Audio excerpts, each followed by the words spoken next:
Hey everybody, I wanted to share a question to ask yourself in conversations. If you're curious about what these are, they are blue blockers and they help me make sure my melatonin is on fleek.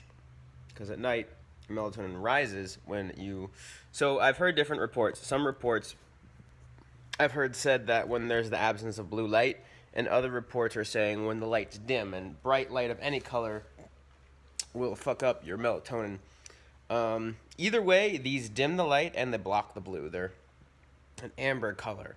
So blue does not go through them, everything else but the blue, and it dims the light. So whether or not it's the dimming of the light or the blocking of the blue, they do help me with that. I'll put a link in the description. Sleep's important to me. Sleep's important to health. When I don't have enough sleep, I am emotional, I get angry easily, and I make shitty decisions. So it's really a baseline. Um, so today, let me share the story, and then there's a lesson from this story of what happened today, and a good question to ask yourself in conversations. I was in the sauna at the gym, and there was a person who had an opinion about dating apps. I love dating apps. They are fun for me and helps me meet people that I otherwise wouldn't meet. And it gives a lot of options to me. And I understand a lot of people are like, oh, there's not so much connection. You know, you lose connection in dating apps. And there's a person in the sauna who has an opinion that dating apps are are are are wrong and that it's hurting people's ability to connect. Um, and that the only way to meet girls is to do so in person, which I don't agree with. So I proceeded to argue with him, and when he wasn't changing his mind, I proceeded to interrupt him. And when other people tried to mediate the conversation, I proceeded to interrupt them. Now, I'm not going to take all the blame because we were all just kind of piling on each other and joining the conversation, but I didn't help the situation. And afterwards, I'm thinking, how much of this, because I'm a guy who appreciates integrity. I don't want to say anything I don't agree with and don't believe. And when I do, I feel I marinate on it, and I'm like, I feel shitty because I said something I don't believe in, and it hurts me. It really does. So I'm like, okay, well, what can I do? Like, what? So I didn't help the situation because I'm not helping anyone by talking over them and by sharing an opinion. I mean, I don't want to say too many details so that anyone can. I don't want anyone to be identified. But the person who was talking, I'll just say he's not single. That's enough.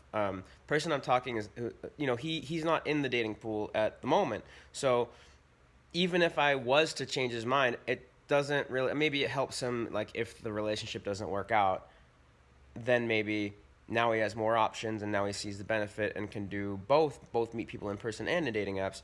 But if he's not changing his mind, I'm not helping anybody by just sharing my opinion, and especially not trying to force it down someone's throat. So it was a real wake up moment for me because it was quite immature, to be quite honest.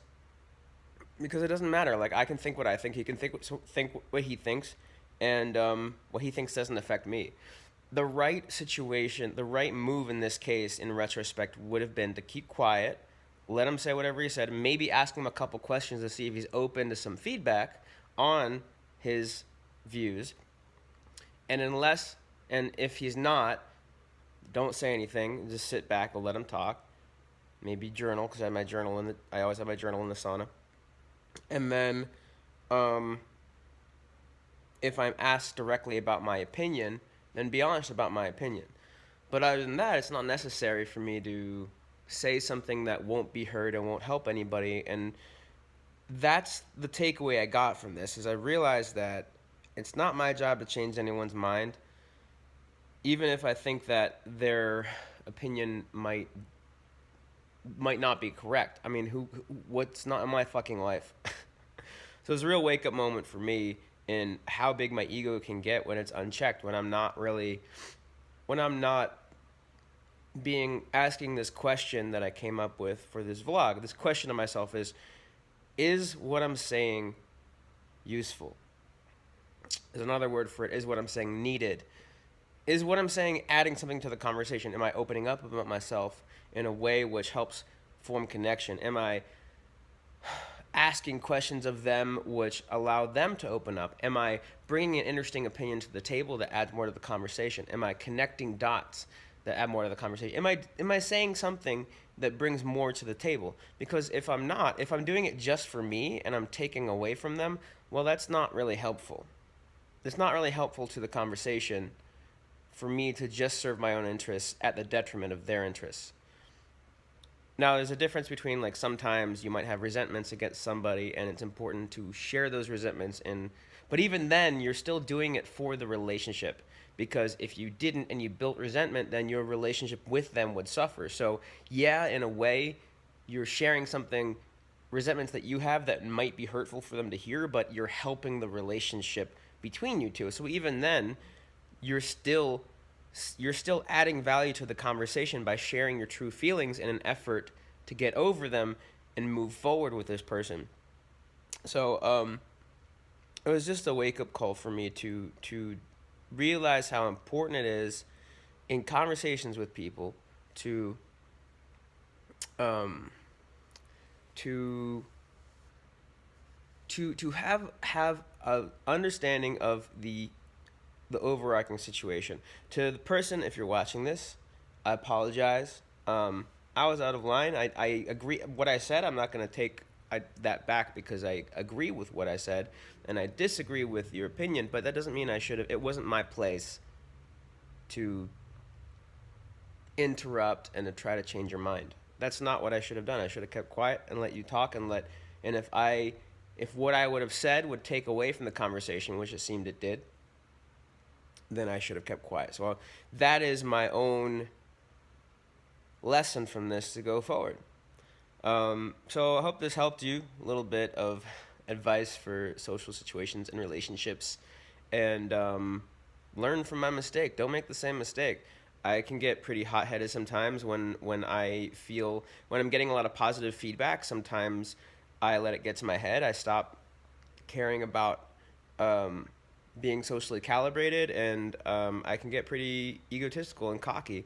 And there's a place for being cocky. There's a place for being for having that. I think it's very fun when it's when you're not when you're not taking away from your relationships to be like confident, to be cocky. But there is a line that sometimes I cross and that I crossed today. So another lesson for this is, as my tattoo says, let me see if I don't know if I can get it. I have a long sleeve shirt on. Let me see. Oh, no, I can't get it. Sorry. It's right there. I've shown it in other videos. It says, "Know thee sauton," which is Greek for know thyself, which has to do with self-awareness, which is relevant here.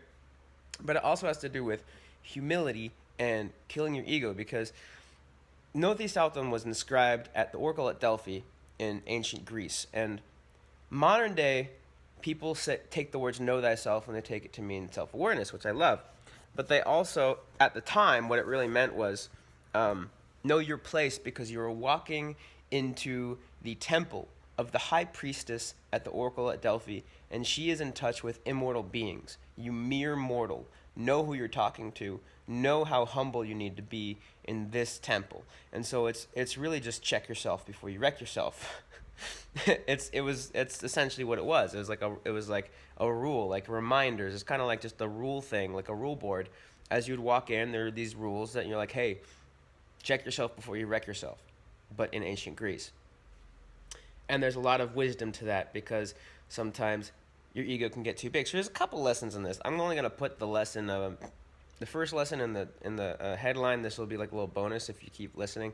But I hope it helped you. If it does, like this video, subscribe, share to your friends on TikTok or Snap Text or whatever you kids use nowadays. And till next time, I winked. I have my blue blockers on so you couldn't tell, but ciao.